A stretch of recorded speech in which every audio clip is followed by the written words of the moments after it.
Welcome to this external data access workshop, and it is a really exciting time for us to be able to present what will be our second external data release, but importantly it is the first data release that actually is longitudinal and the first data release that is child focused, which is the whole point of the Growing Up in New Zealand study in terms of understanding child development.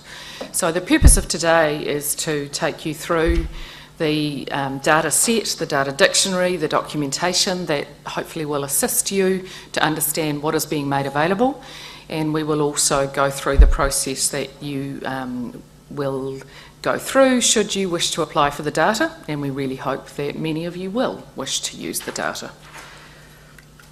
So here's a bit of an introduction to what's going to go on today.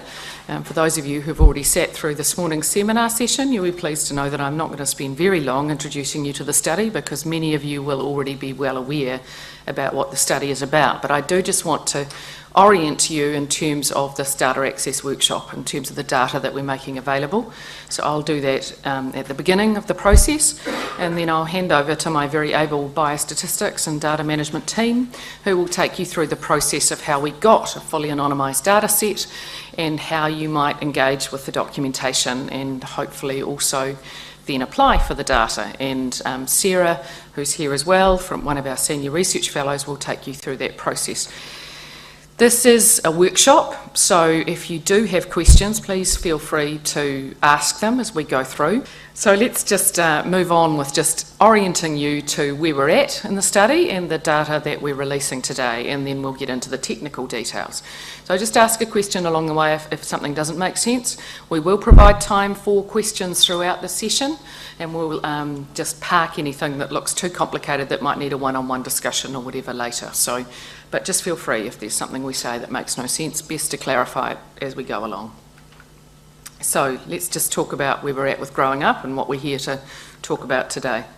Just to give you a sense of where we're at, the study itself has always been set up to provide a resource that can be utilised by many people to address questions of relevance to children who are growing up in New Zealand today. So part of today is to make that data available to people outside of the study team, to give you the opportunity to ask questions that are relevant to the very early period of these children's development.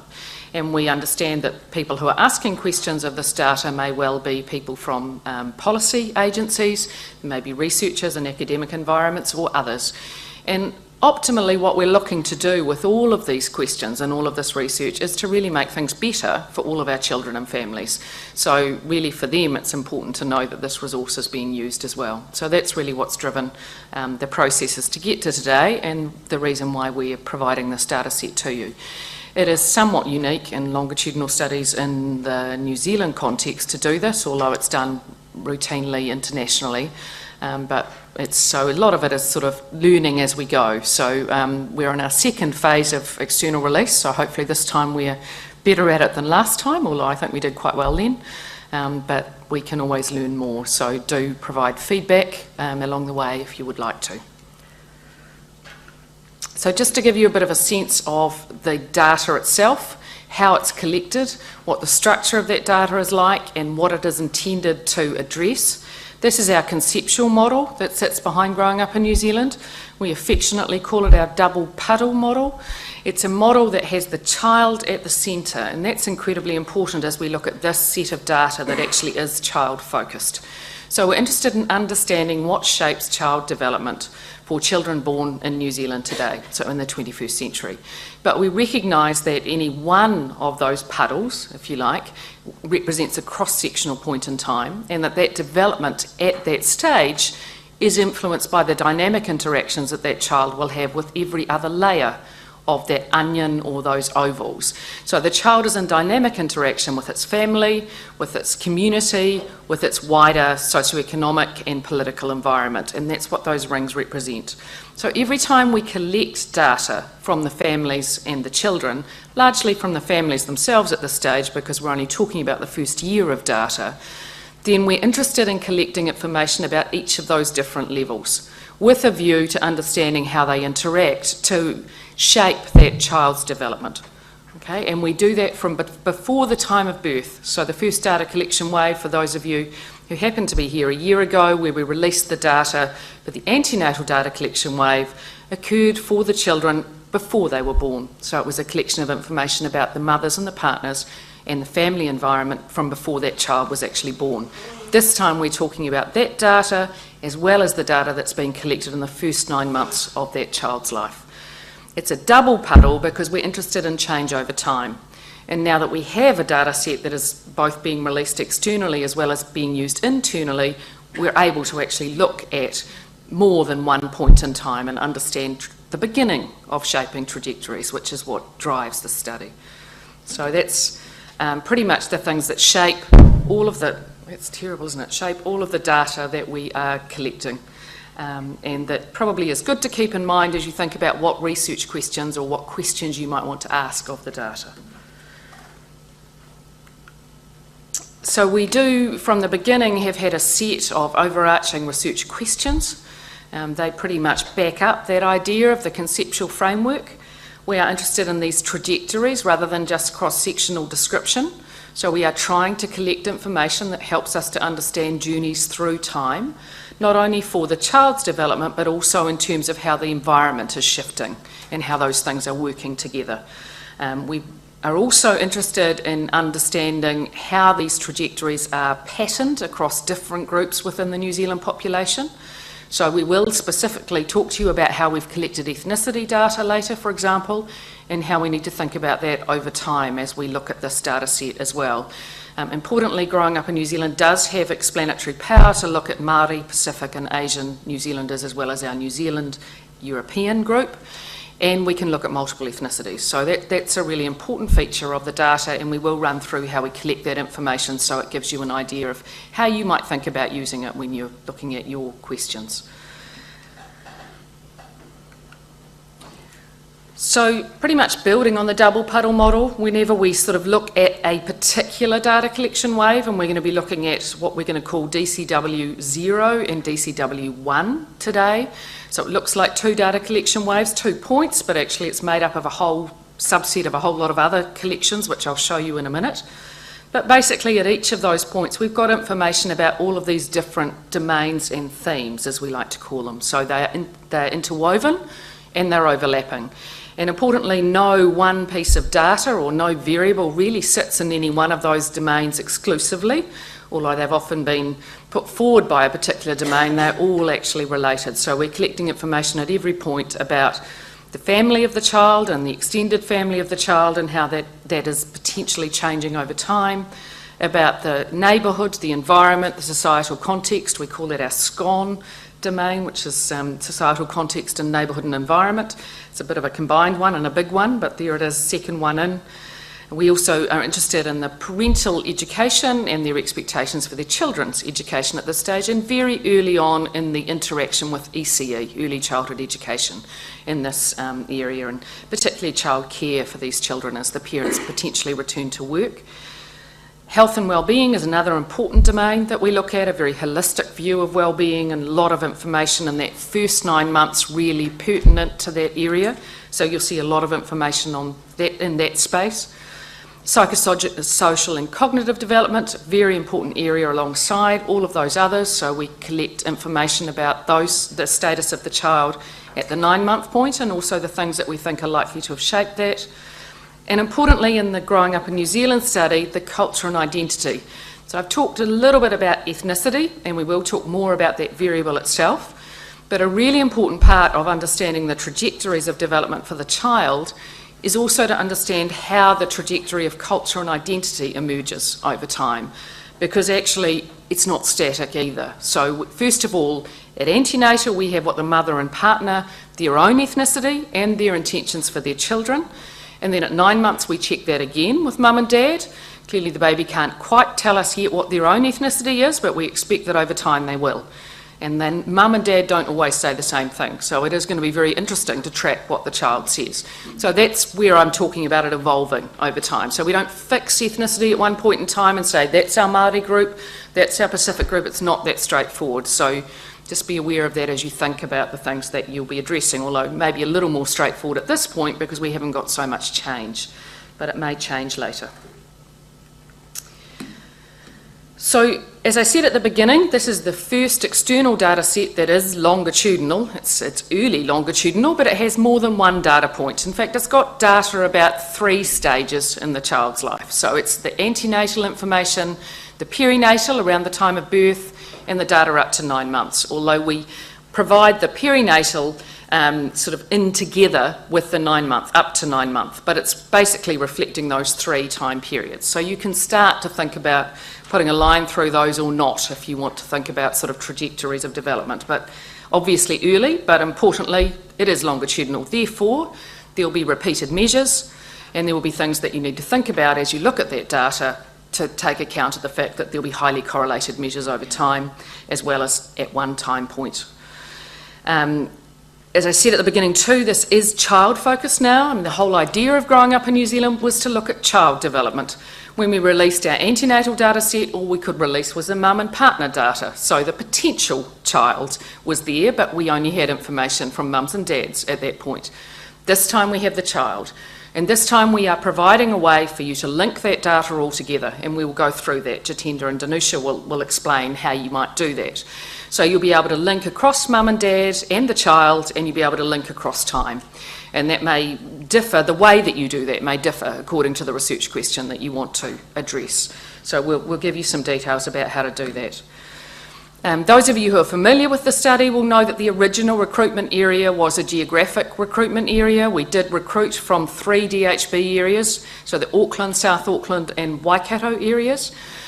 This is just a slide that comes from our Now We Are 2 report, a report that we released about a month ago, which shows that while most of the children are still living in those 3 areas, they're actually all through New Zealand now, and actually quite a few hundred are overseas. So that's just something to be aware of. And we have provided a paper which is in press at the moment and hopefully will be out very soon if it's not already in the ANZ JPH that talks about how this cohort aligns with all current births so that you can use that information to inform what you might do with the results as well. So we can provide you with that information, or it'll be on the website as soon as it's actually in public press anyway. Here's the information that we've actually collected on the cohort, slightly different slide to the one that many of you will have seen this morning. The face-to-face interview data that we have from the antenatal period is being released again in this external data set. It has been updated to reflect the longitudinal nature of the data and to make sure that it is fully anonymised when we add the data from the 9 month or up to 9 month point. The perinatal data comes from data linkage. So we wanted to collect with consent all the information about that period around the time of birth and the birth parameters for the children. We got consent from around 99% of the mums to do that. That was a big data harmonisation job because there is no one single data set that contained all the information that we needed at that point. So it took about 7 or 8 data sets to be brought together. So that process took around 12 to 18 months. But the result of that process, you'll be pleased to know you don't have to do it yourselves, will be integrated in part of the data that we release. And Jatendra may talk about that a little more later. We currently internally have the 2-year data set just ready to be working on, and we're actually in the process of working through how we anonymise and make that data set available. And we're in the field with the data set, or the data collection, I should say, for the preschool period up to 54 months right now. That will be completed at the end of this year. So this is really the second external data release. We hope that there'll be a third and a fourth in the next couple of years as well that will keep building on this longitudinal resource. So just to let you know about the data sets once we start looking over time, then the retention rate at the 9 month point was around 95% of the children that we had antenatal information from their parents on. So that's a high retention rate. So you'll be getting information on those 95%, and there will be some information too about the characteristics or the demographics of those children that we will look at slightly later in the presentation as well. So that means there are something like 6,749, I can't read that figure from here, but I can if I turn around, 6,795 children at this point. Lucky you don't need my glasses when I turn around. So just before we get into the details of the data, and the data dictionary and all of the things that you'll need to be looking at. I do just want to say that obviously the way in which this data has been collected, there's a lot of underlying information that will assist you to understand the cohort. We make those publications, if you like, those documents and reports, we document those in the pack that you have. They're also available on our website, and it will be important that if you're going to apply for the data, you've spent time looking at these documents. They will tell you about the cohort profile, they'll tell you about the recruitment and retention, they'll tell you about the generalisability of the cohort, they'll give you the basic descriptive information that we released in the reports before we are born and now we are born. You can also look now at the Now We Are 2 report, which is there, and the vulnerability report that we just released here this morning. So all of those documents will hopefully give you a picture of what's going on, and it will be important that you, if you're going to use the data, that you've actually spent some time looking through those things. The other really important set of documents that you'll find on the website are the questionnaires. So the questionnaires will give you a good sense of what has actually been asked in the field at every time point, and they're all available up to 2 years. So we make them available as soon as we finish the data collection wave in the field. They're all available on the website. And I think it's quite important that they're available to 2 years, even though this is external data set to 9 months, because in some cases the questions you may want to ask may not be able to be answered with the data up to 9 months. So for example, if we think about parental leave, which is a good example, we know that we still had about 1/3 of our mums on parental leave at 9 months, and they're a different group than the mums who'd gone back to work. So answering a whole question about parental leave with the 9-month data is going to give you a biased set of outcomes. You're probably better to wait till you get the 2-year data, for example, or at least to be aware of that sort of nature or context of the data. There are other things, of course, that are entirely appropriate within that first year. So it's really just sort of getting your head around that sense of the longitudinal data if you're asking a question, and is it the right time to ask that? And hopefully there will be a lot of right questions, but there may be some that need later data as well. So that's various documents for your viewing pleasure. So here we are today releasing the second external data set. It has always been the hope that we would be providing this data, this resource, so that people could actually utilise it. We want it to be utilised. We would like people to be able to see the rich resource that is there and to be able to interrogate the data with your particular questions to address either scientific or policy relevant, or hopefully both sort of areas of investigation. So we really are hoping that you will take the opportunity to investigate the documents that are available on the website. All the documentation that you have in front of you will also be available on the website. And as I said at the beginning, this is being recorded so that we can also provide that voiceover for the website too. So there'll be a lot of extra information that's there.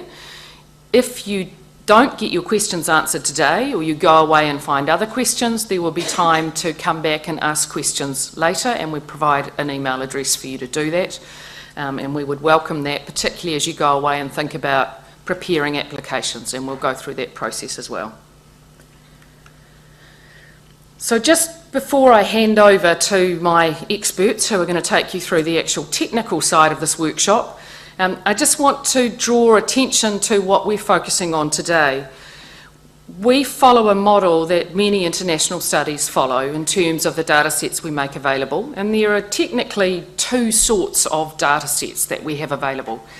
The one that we're spending time on today is the external data set. Now that data set has been fully anonymised as much as we possibly can in order that we protect the anonymity of the participants, because that's the consent that we have with those participants. And because this is a longitudinal study, and because that relationship is important, we basically need to ensure that we are respecting that and being true to that promise that we've made with those participants.